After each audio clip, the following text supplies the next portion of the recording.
Welcome to our channel. Today we how to activate a Stash Stockback card detailed guide step by step clearly.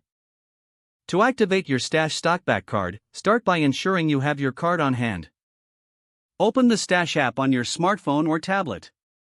Log into your Stash account using your credentials. Once you're logged in, navigate to the Cards section of the app.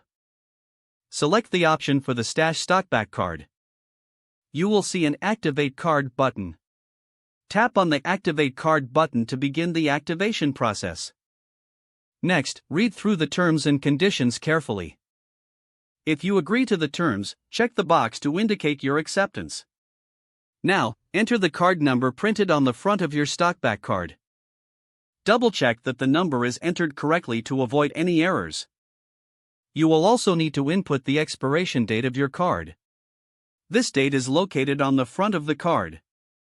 After entering the expiration date, provide the security code found on the back of the card. Ensure that all the information is accurate and complete.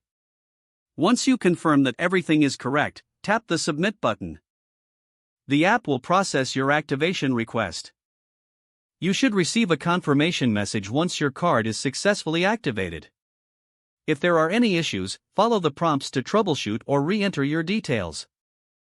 With your Stash Stockback card activated, you can now start earning stock back on your purchases. Be sure to keep your card in a safe place for future use. If the page does not load, refresh the browser or try again in a private or incognito window. Make sure you are using the correct email address, then retype it carefully to avoid small typos. If your password is not accepted, use the reset option and create a new strong password you can remember.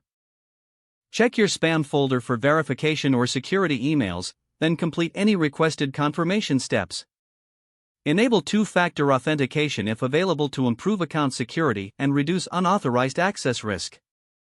After signing in, review your profile details so your contact information and settings are accurate and current.